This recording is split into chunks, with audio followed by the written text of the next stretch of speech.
Okay, thank you honourable member. माननीय सदस्य Shri Hanuman Beniwal ji, thank you sir, thank you. Please. Supreme court का मामला आ गया। कोई रिकॉर्ड में नहीं जाएगा, कोई रिकॉर्ड में नहीं जाएगा। आप बोलिए, शुरू कीजिए। सदन के अंदर आज जल शक्ति मंत्रालय की अनुदान मांगों पर चर्चा हो रही है। सदन के साथियों ने इस महत्वपूर्ण मंत्रालय की अनुदान मांगों पर अपने अपने विचार रखे। जल है तो कल है, जल है तो जीवन है। और हम तो उस इलाके चाहते हैं मारवाड़ के, जहाँ जल को घी से भी ज्यादा संजो के रखा जाता था। लोग 5-5, 7-7 किलोमीटर तक मटकी से महिलाएं अपने घड़े से उनसे पानी लाती थी। आज भी बड़े बड़े तालाब वहाँ बने हुए। बहुत बड़ी समस्या पानी को लेकर जल शक्ति मंत्रालय के अंदर पीने के पानी के साथ साथ सिंचाई के पानी की भी व्यवस्था की बात सब लोगों ने कही। 25-26 का जो जल शक्ति मंत्रालय का बजट था सभापति जी, वो 99,503, जो 24-25 के बजट 98,714 से थोड़ा सा ज्यादा है। इसमें और ज्यादा बजट लेते हैं। निश्चित रूप से आज आवश्यकता देश के अंदर बेरोजगारी को, अगर आप डिमांड कर दीजिए, आप ज्यादा देने का डिमांड कर दीजिए। बेरोजगारी को आप क्या करूं सर? डिमांड कर दीजिए, आप मांग कर दीजिए। अच्छा, मैं डिमांड पर गारंटी डिमांड ही करूंगा ना, ये जरूरी। मैं कह रहा हूं साहब, अगर बेरोजगारी को खत्म करना हो तो हर खेत सिंचाई का पानी आप लेके चले जाओ, बेरोजगारी 80% खत्म हो जाएगी आपका। राजस्थान सहित देश के कई राज्यों में पेयजल की कमी और सरकारी योजनाओं के बावजूद लोगों को शुद्ध पेयजल नहीं मिल रहा है सभापति जी। दूसरी तरफ भूजल के अंदर यूरेनियम और आर्सेनिक सहित विभिन्न संदूषकों के कारण बढ़ा प्रदूषण चिंता का विषय। वर्ष 84 में हमारे राजस्थान के 236 में से 203 ब्लॉक सुरक्षित थे, क्योंकि उस वक्त 35% पानी का दोहन होता था। सरकारी आंकड़ों और समाचार पत्रों के अनुसार 30 वर्षों के बाद भूजल दोहन 114% बढ़ गया। अब मात्र 12% ब्लॉक सुरक्षित बने। इसलिए मंत्री जी, आपसे मैं विशेष आग्रह करूंगा कि राजस्थान के अंदर आप विशेष रूप से ध्यान दें। आज देश के संदर्भ में बात करें तो भारत की कृषि भूमि का बड़ा हिस्सा वर्षा पर निर्भर है, और हमारे राजस्थान का भी बड़ा हिस्सा वर्षा पर निर्भर है, यानी सिंचाई के लिए वर्षा जल पर निर्भर ज्यादा है। और भारत की 2/3 कृषि भूमि सूखाग्रस्त है। आपने वर्ष 15-16 में प्रधानमंत्री कृषि सिंचाई योजना शुरू की, उसका दायरा बढ़ाया जाए और अटल भूजल योजना की प्रभावी मॉनिटरिंग की जाए। मंत्री जी, नदियों और नहरों में बढ़ता प्रदूषण बहुत बड़ी चिंता का विषय है। अब करोड़ों रुपए बजट खर्च होने के बावजूद, कानून होने के बावजूद नदियों में प्रदूषण नहीं रुक रहा है। पंजाब से राजस्थान के अंदर जो पानी आता है उसमें हमारे जिले नागौर, बीकानेर, गंगानगर, हनुमानगढ़, जोधपुर के इलाके, जहां लुधियाना की फैक्ट्रियों का अपशिष्ट उनके अंदर पड़ता है और रासायनिक जो इसके अंदर पड़ता है, उससे कैंसर ट्रेन के नाम से हमारी ट्रेन चल रही, उस ट्रेन का नाम ही कैंसर ट्रेन है। तो वहाँ ट्रीटमेंट प्लांट जो लग रहे हैं, आप उसका विशेष रूप से ध्यान दें। आप खुद वहाँ दौरा करें और लोगों को शुद्ध पानी कैसे पिलाएं, इसकी व्यवस्था करें। ये राजस्थान का हमारा बहुत बड़ा क्षेत्रफल है।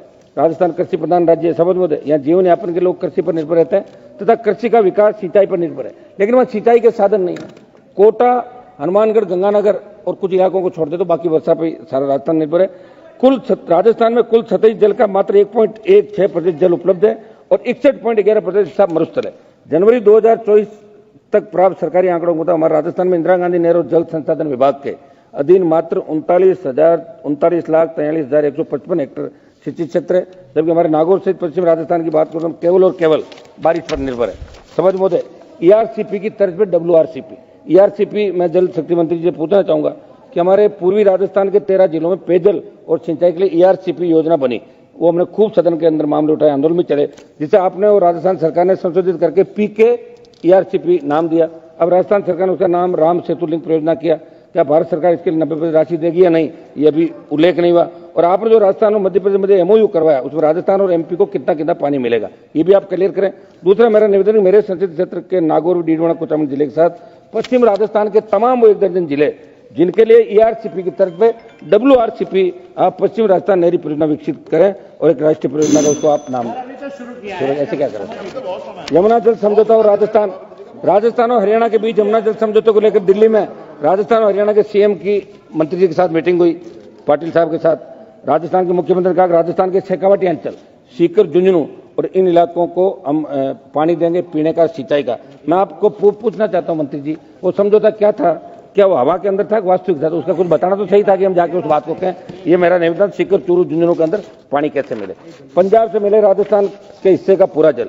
मोदी जी, 31/12/1981 को पंजाब, हरियाणा, राजस्थान के तत्कालीन मुख्यमंत्री के मध्य रावी व्यास नदियों के अधिक के जल के बंटवारे लेकर समझौते की तरफ आकर्षित कर बताना चाहूंगा कि राजस्थान को अब भी 0.60 MA पानी नहीं मिल रहा है। और पंजाब सरकार जब इस समझौते को समाप्त करने के उद्देश्य विधेयक लेकर आई, तब माननीय सुप्रीम कोर्ट ने विशेष संदर्भ संख्या 1/2004 में रावी व्यास जल के संबंध में पंजाब से समाप्ति अधिनियम 2004 को गलत माना। इसलिए मेरी मांग है कि केंद्र हस्तक्षेप करके राजस्थान को पंजाब से उसके हिस्से का पूरा पानी दे। राजस्थान बार बार आपको सीटें दे रहा है 25-25, इस बार गड़बड़ हो गई थी, मैं उधर हो गया तो 11 इधर आ गई, नहीं तो यहाँ भी इस बार भी ठीक रहता। इनको मैं ले आता, इनको ले आता मैं साथ में, हम 25 ले आते। समाप्त कीजिए आप समाप्त कीजिए प्लीज। रामगढ़ बांध और अतिक्रमण, समझ मुझे जयपुर पूरा शहर रामगढ़ बांध से पीने का पानी आता था। दुर्भाग्य से जल शक्ति मंत्री जी को मैं कहना चाहूंगा कि राजस्थान के जयपुर जिले में स्थित रामगढ़ बांध की तरफ आपका ध्यान दिलाना चाहूंगा। रामगढ़ बांध के बाव क्षेत्र का गला घोंट दिया गया, पर राजस्थान सरकार को नजर नहीं आ रहा है। नए जिम्मेदार अफसरों को हाईकोर्ट के निर्देशों के बाद मंत्री जी रामगढ़ बांध के बाव क्षेत्र में बनाए गए फार्म हाउस, रिजोर्ट, होटल, अस्पताल, मेडिकल कॉलेज बार बार कंटेम्प्ट में भी जा रहे हैं, तो इनको आप धराशायी करें और पीने के पानी की व्यवस्था। एक मिनट, जेजेएम लास्ट समाप्त करूंगा सर। जेजेएम और राजस्थान जल जीवन मिशन को लेकर बड़े दावे आप करते हैं। हमारे राजस्थान में जल जीवन में भारी भ्रष्टाचार हुआ था पूर्ववर्ती सरकार के मंत्री जी।